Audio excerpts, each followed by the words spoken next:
computer. He just wants me to get off the computer. Sure. Hi, everybody. Hi, UCC. Welcome back. It's been a while since we've done one of these. As you'll remember, my name is Katie Ranum. I'm on the lead team here at UCC. And Ivan Bowman, as usual, is running all of our tech. And we are going to be speaking with Jim Pace, whom, if you were tuned in with us this Sunday, either in person or online, was our speaker this weekend, both on Saturday with sort of a family meeting to talk about how things are moving along with the changes at UCC, and on Sunday morning. So Jim, welcome back. Thank you. We Thank can't you. get rid of you now. I know. I'm just one of those people that just starts lurking around and you kind of makes people uncomfortable, but it just doesn't go away. Oh man, like a rash, he's back. I'm much like an ointment resistant rash. That's nice. I like that. Jim, so we were with our larger congregation twice this weekend, but with lead team sort of 3 times. But before I have you sort of give a broader explanation of what you're doing as our brand new UCC Rash, can you just kind of tell us who you are and where you're located right now geographically? Yes.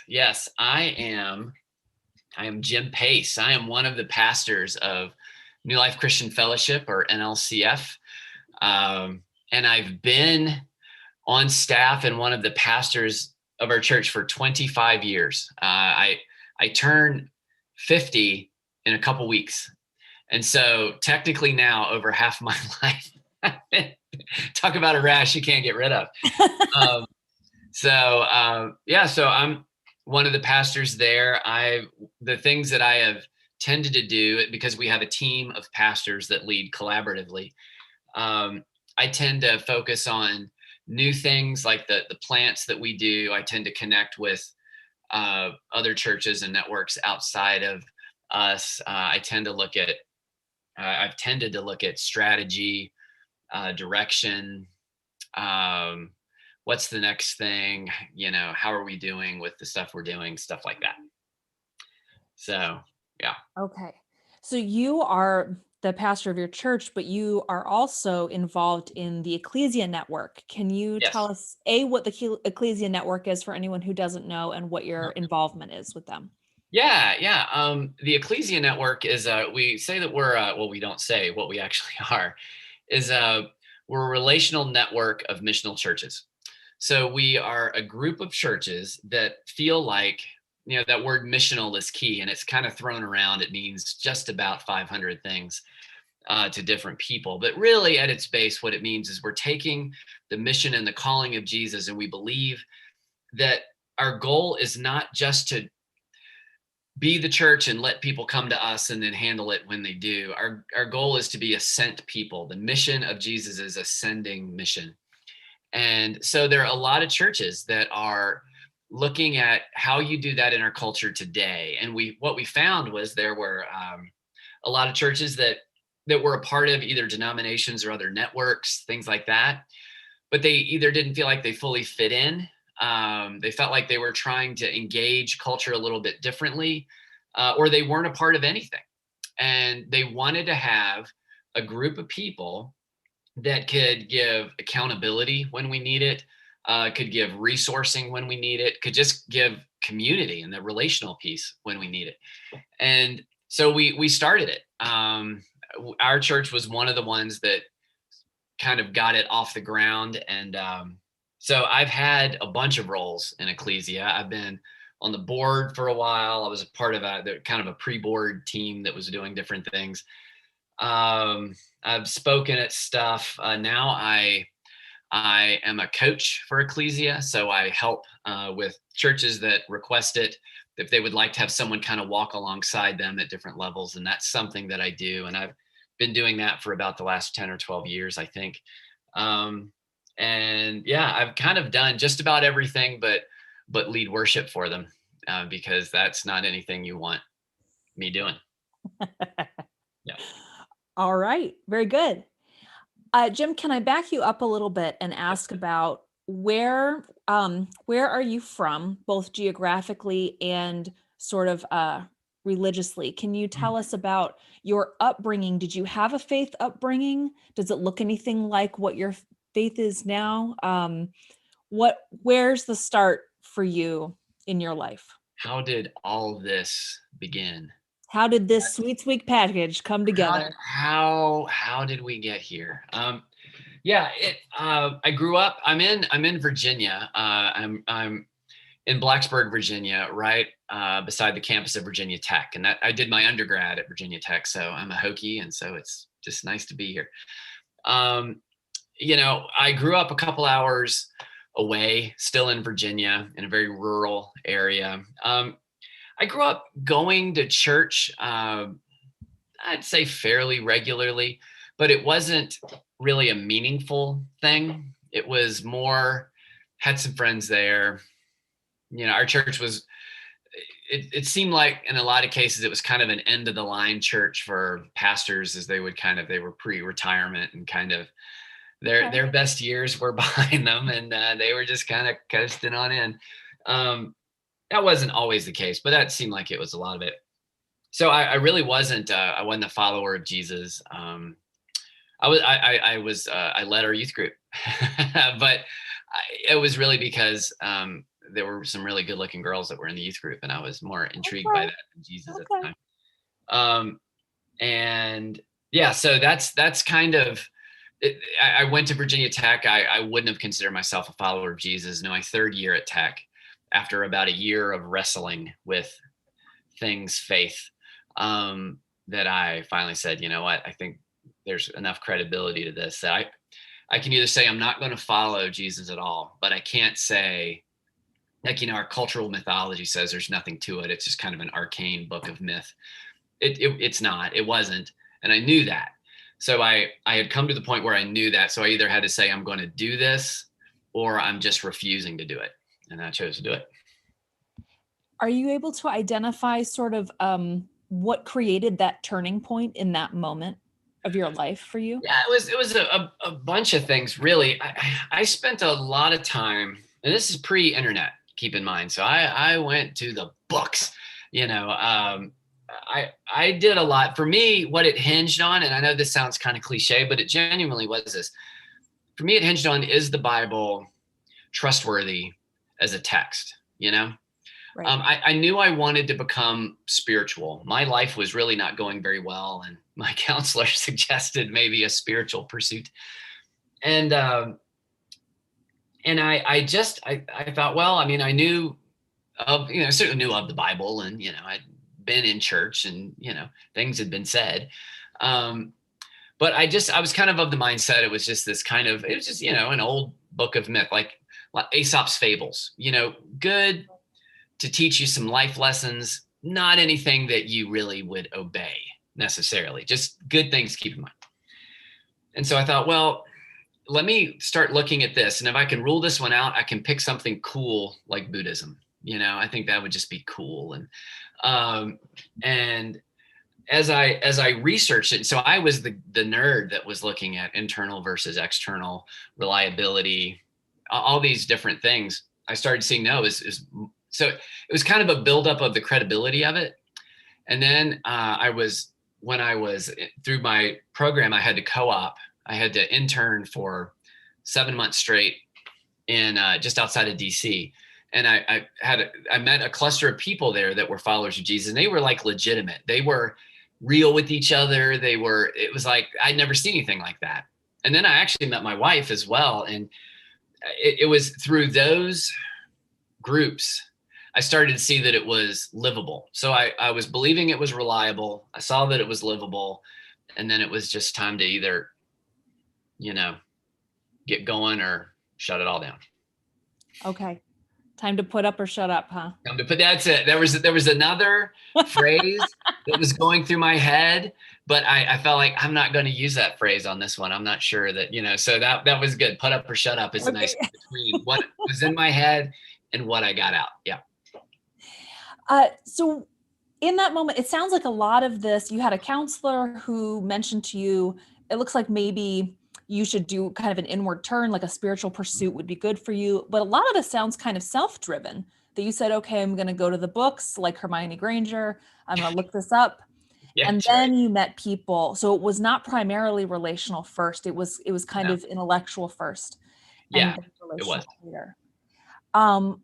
Were there any Christian thinkers or writers whom you didn't meet, people who were on the written page that companioned you through those early stages of being a believer yourself?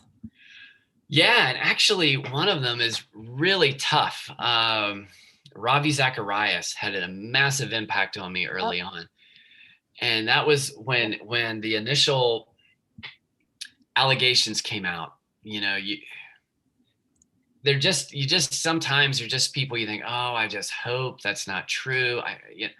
You don't want to say, well, nobody's telling the truth about all this stuff, but it's like, oh, not him, and then we were doing a series on relationships at our church, and we were talking about sexual intimacy, and the report came out 3 days before I was giving the talk on intimacy, and so the Ooh. first 10 minutes was like I'm just angry at Ravi, and but he had what he did was he showed me, he and C.S. Lewis, they showed me that you can, for me it was always, you can think or you can believe, but you're going to pick one to lean towards. If you're going to be a strong thinker, belief gets pushed away. And I was going to a state university. I was in psychology and sociology, which are very much kind of opposed. At least the professors we had, a lot of them were really opposed to faith. And so it was like, through them, what I learned was you can have a rigorous intellect and faith at the same time. And that, you just don't even know how huge that was for me. I mean, I just thought, it just felt like there's just no way you can't. Mm-hmm. But they were early on. I probably read everything that at least I could get my hands on by them. I mean, they have like this. No, I lost it, but there's a Matthew Henry concise commentary, and I don't I even have agree that. with everything that Henry It's says. huge. Yeah. It's the concise is like literally. Every Christmas I would ask for books like that, and I would sit and I would just read it. I would just read it, just not even just like this verse. What does it say? Just read it. I mean, it was just I just was trying to consume all that I could, and I felt drawn to it. I felt like it was like God was speaking to me through it, and there were all these. I don't know. It was just it was weird, but it was a really great time.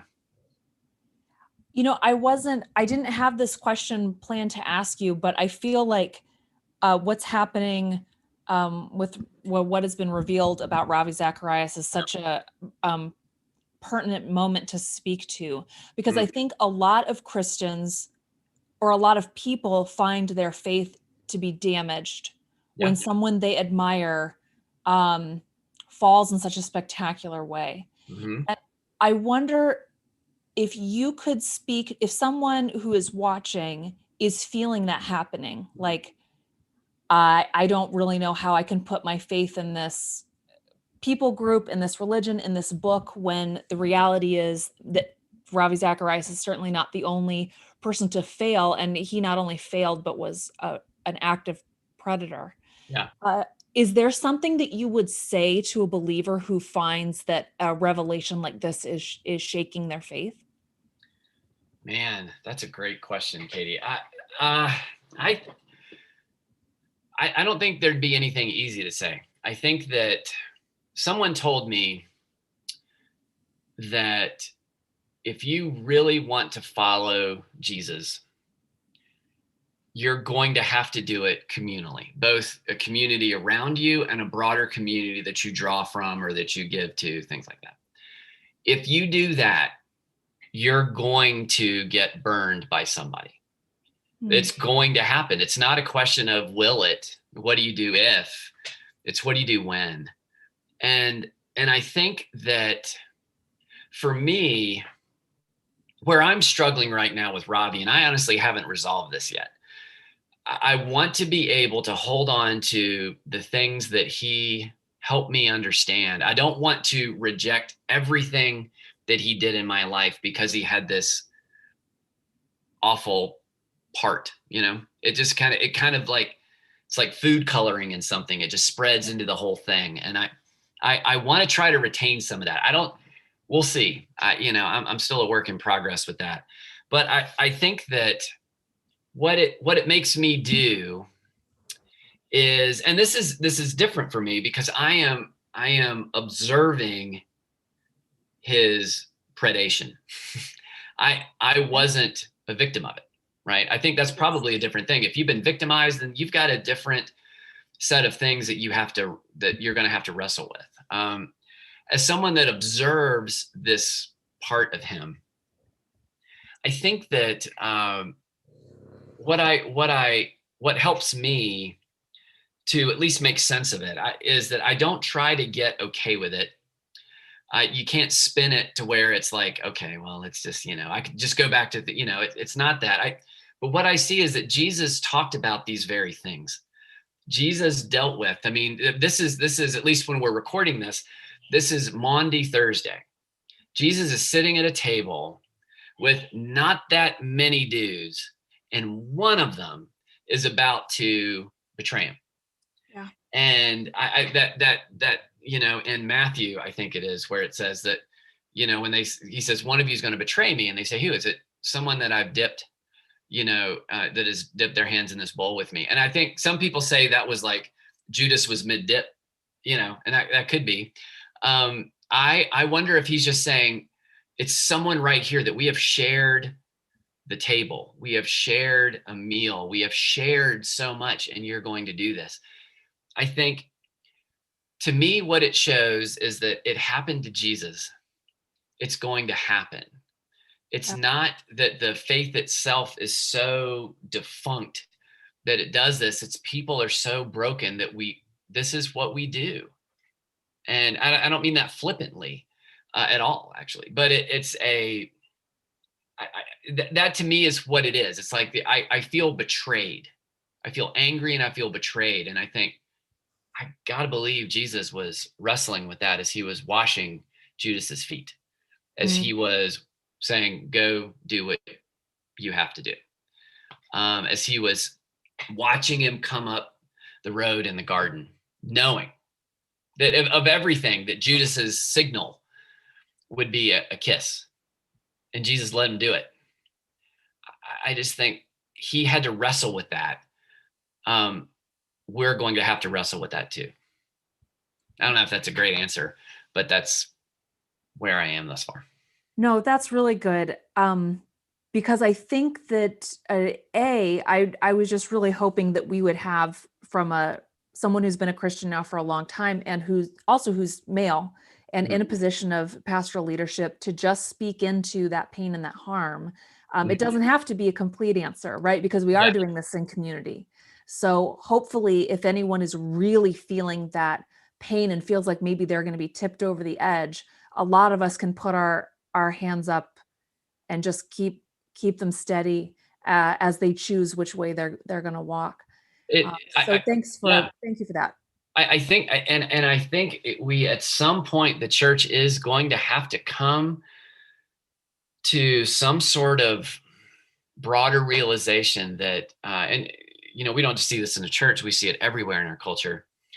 The misuse of power and the way that and this happens in the church, this certainly happens in politics, this happens in social issues, this happens across the board, that we feel like, well, if the right people have this particular kind of power, like that Ravi had, where he became, like the banks that were, too big to fail. He was too big to fail at a certain point. You had to protect him, but you could not,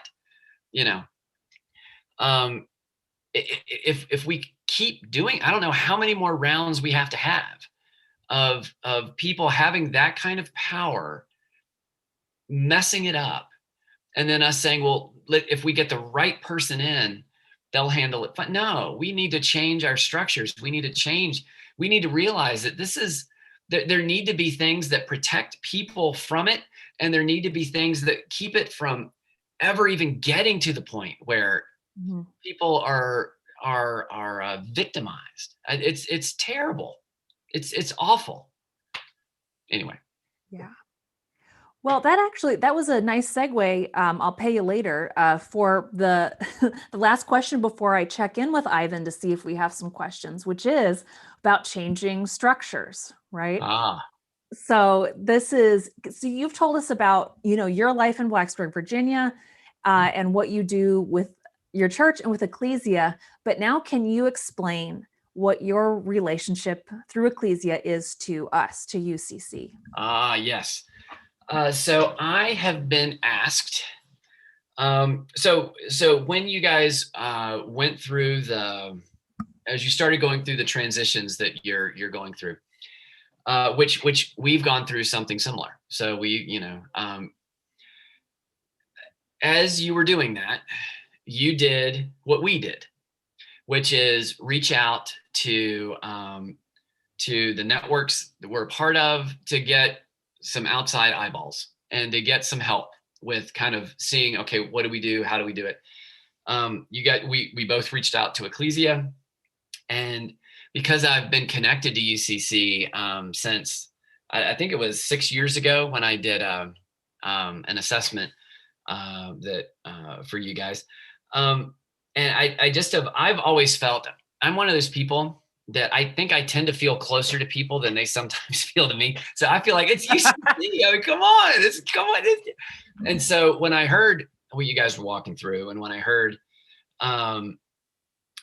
just what you were doing, and Chris Backert, who oversees Ecclesia, I think he suggested me to UCC, and he suggested y'all to me. Pardon my y'all Virginia lingo there, but and so what I'm doing for the next, I don't know, 9-12 months is walking beside you guys. This is a long answer to a fairly short and direct question. That's okay. I'm walking with you guys as you're discerning how you navigate the season that you're in right now. I describe myself as a discerning partner. The technical term for what I do is I'm a consultant. I don't love that lingo because that word brings with it that I'm going to import the answer. And that's not the way I approach it. And that's not what you guys are looking for. You're not looking for some dude just to come in and say, okay, these 6 steps over 5 months. No, together we'll discern. We'll see, how do we navigate, the transitions that you guys have gone through? How do we navigate coming out of COVID?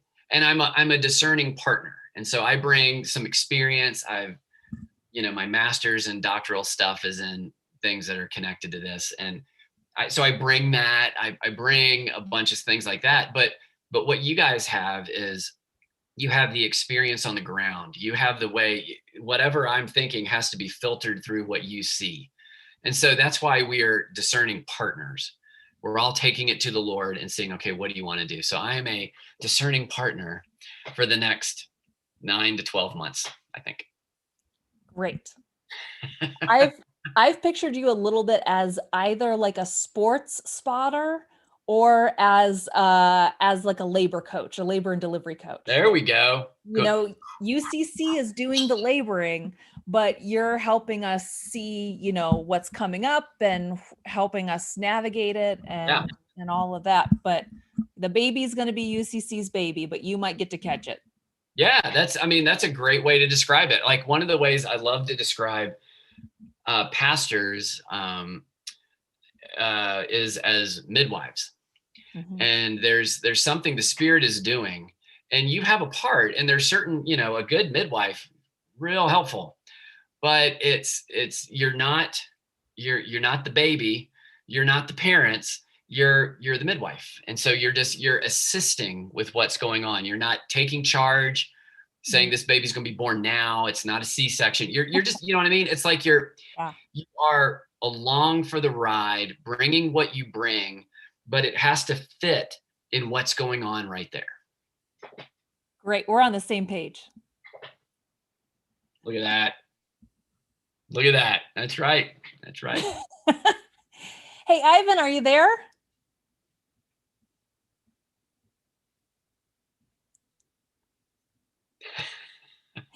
Hey, Ivan, are you there? Oh, that's okay. All right. We're going to check in with you and see if we have any questions that Jim can answer.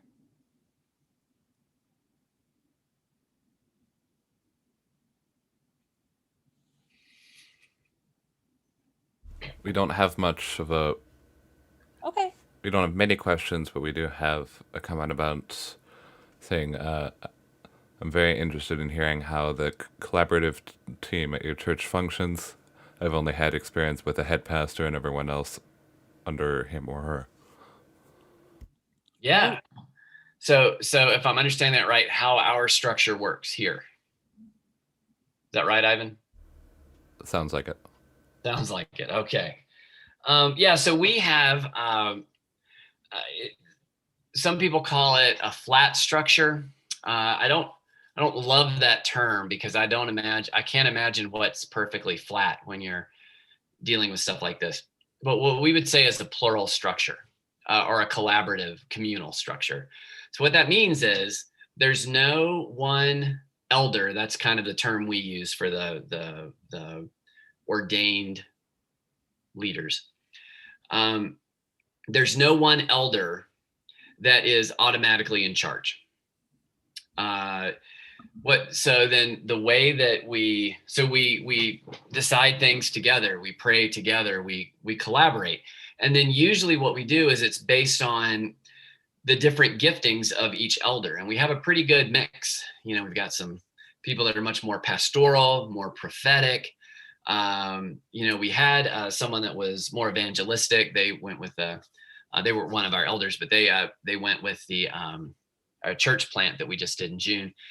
And so, and then I'm more apostolic. And so it really, it's what we do is we try to navigate whose voices are kind of stepping out and leading and guiding, and whose voices are kind of receiving it, responding, reflecting, and shaping. And so it's like you're kind of always moving in and out of kind of being the voice of something. When it works really well. It's really great because it diffuses. No one feels all of that responsibility and all that authority. It's also great because there's really no ability for any one person to take things and just go. There's no one person that it's automatically their opinion. That's a huge amount of weight for that one person, and they have to navigate that extremely carefully. It's very easy to misnavigate if you're the singular. And I'm not opposed to that structure. I'm not, I've seen there's obviously great churches that have it. I'm saying that when this works, it works really well. The difficult thing is it's not easy to make it work. You have to have an enormous amount of trust. You have to have a lot of shared friendship that has to be developed and fostered. We take a huge amount of time to ordain people. We are so slow with ordaining. I mean, it just, because when you come in, you're in. You're kind of observing the circle that when you were ordained, you're ordained. You're a full member of that team. Now, people are aware of experience and, gifting. It's not like everybody gets, 3.5 minutes to speak, and then that's, then we vote. It's not like that. But it is a there are a lot of things that make it difficult for people to maintain it. We've been able to, but it's not for everybody, and it's not necessarily easy. But when it is working, I think it's one of the most beautiful pictures of this kind of, Jesus pushing away the authority and leadership. He said, I didn't come to be served, but to serve. Peter said that, we don't lord it over as some do. And again, if you've got a more, peaked structure, lead pastor kind of thing, that doesn't mean that person's lording it. I don't mean that. What I mean is, when you have a group of people that are walking communally with a shared, amount of authority between them, I think it's a beautiful picture of the way the kingdom works. So it takes more time. And it's not the most straightforward way sometimes. Sometimes it's extremely quick because you can kind of just move, and it's just, man, when it's working, it's beautiful. But when it doesn't, you really have to slow down and fix it. So that's the way our structure works. But it definitely takes, if you try to do it and you don't have a lot of trust, a lot of relational connectedness, enough experience so you've seen how each other responds in good times and difficult times and all that, you just have to have those things. If you try to install it as an avoidance of, we don't want this thing to happen or something like that, then it can be problematic. I've heard you explain this a couple times, Jim. That's the one that really helped me get it. That was a really clear explanation. Thank you for that. Yeah. Ivan, do we have another question? Yes, we have one from Emily. Emily asks, with your past experience and the time you spent with UCC so far, what are some qualities of our community that you've noticed just in your time here? So what have I noticed? Well, you make very good decisions about discernment partners. I think it shows a great deal of intelligence, wisdom. Yeah, great idea. Now, I would say, okay, I'm going to turn on my light here. It's getting a little dark. I think the things that I've noticed is it's a place, you have a lot of really creative people there. And it seems like it's a place where it's encouraged and it's okay. Not even just okay, it's encouraged to live out your faith and describe your faith, not just verbally, right? It's, in the West, we think in terms of, and I know you've got Marty Solomon, and he goes into a whole bunch of this, but it really, he's absolutely right that, we think in terms of defined words and defined concepts, and it's clear, it's laid out, our boxes stack on top of each other. But that's just our kind of Western Greek. I don't know if he describes it that way, but it's like, that's what it is. And, and yet we follow a Jesus that was not Western. And so the experience and the feeling and the color, and the UCC is a place where the color comes out. I think that would probably be the best way that I can describe it. It's a place that I personally trust. We have someone that was a part of our church when she was a student at Virginia Tech, moved to Cincinnati. And it wasn't just, I thought, well, I know of a church, try this one. And it was like, no, it's like, I trusted you with someone that I care about. Mm-hmm. And that's a holy thing to be able to say, you know what, if you feel good here, Addie is who it was. If you feel good here, Addie, this is a place that I think can not navigate everything perfectly. That's not what we're talking about, but where you can continue to grow, continue to understand how you're wired by God, express your giftedness, all of that stuff. So I think that's the case. I think that the way, my gosh, I've been around so many coffee shops that are connected to churches, and there's some really great ones. Honestly, some really, really good ones. There's some ones that are, come on, maybe a little nothing like Rose. I haven't seen anything like Rose. The way that it is this, I mean, you even have just these huge open doors, and now, I understand because of COVID, but people are studying and drinking coffee in your sanctuary. And you have this, and it's this ease of talking about both. You don't like, okay, ixnay on the urchche. Sorry, my pig Latin dropped for a second there. But, it's like, during the week, and then we bring it up like Jesus juked people into, no, it's a church. It's like you have this way of that give and take with that really not many places can do. I think that you that's something that I noticed. I think another thing that I've noticed is that you have responded to a huge transition that, on a lot of different levels that wasn't expected, and you've responded to it well. That's extremely difficult to do, extremely difficult to do. And I honestly think what it shows is that there is a robust, tough church. That's what I see. It's artistic and cool, and you make excellent nitro coffee. Excellent nitro coffee. Awesome. Ivan, anything else? No questions right now. Okay. We can just go ahead and close if you want. Yeah, I guess Jim. Oh, go ahead, we Ivan. do have a last minute alternative submission. Mystery caller wants to know if you're related to David Cross. Let me tell you. No, I'm not. But I have been compared to a large number of bald, mid-level, attractive kind of guys.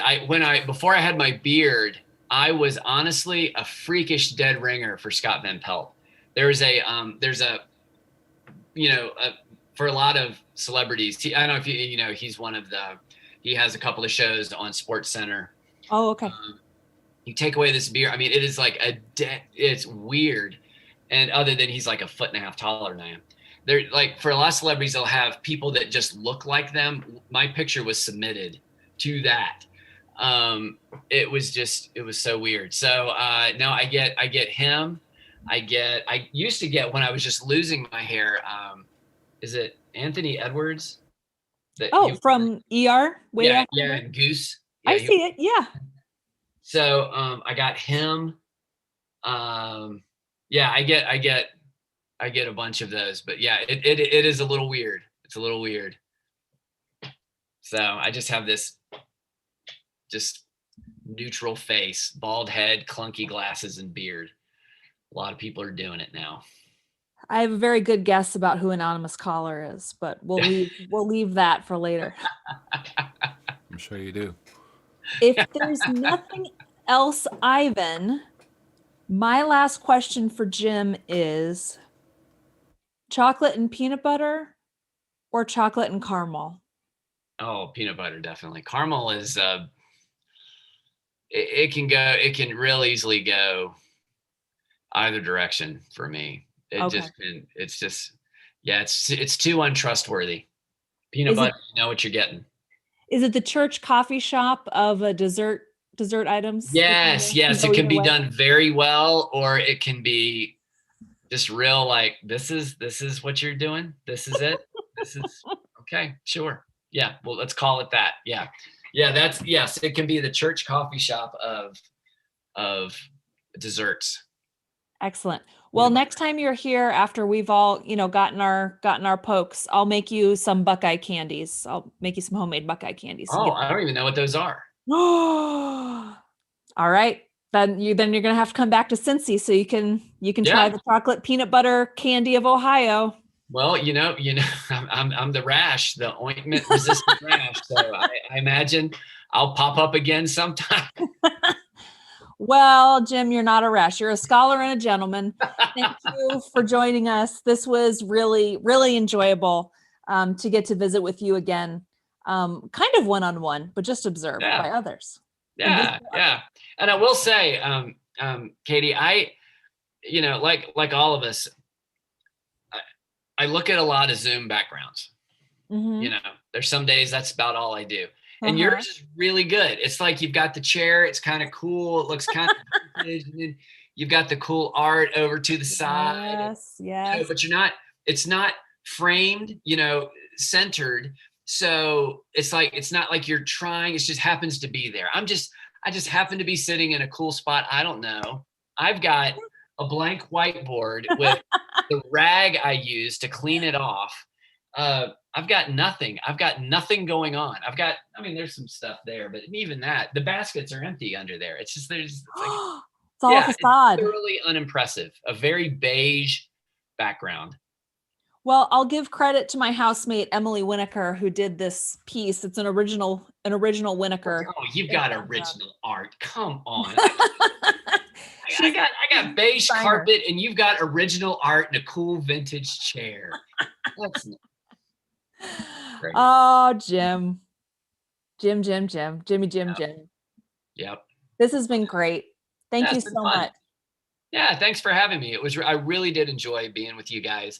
I look forward to, I'm sure I'll be up there in the next, month or two, where I finish up my time on staff at NLCF in May. And so there's some things that are going on for that. But as I'm pulling myself off the floor and trying to possibly understand what life looks like, not being one of the pastors of this church I've loved, that I'll be up there again. So, and we'll midwife you through the chain. To midwife me through it. I might need it. If I show up with like a face tattoo, you'll know it's not going well. Okay. Not going well. If I think arm tattoo good, face tattoo. Oof. Hey. All right. Well, I'll teach you how to use some basic foundation if that's what happens as well. It would be a good choice. It'd be a very good choice. Thank you, Jim. Yeah, hello to your family. Yeah, thank you. Thank you.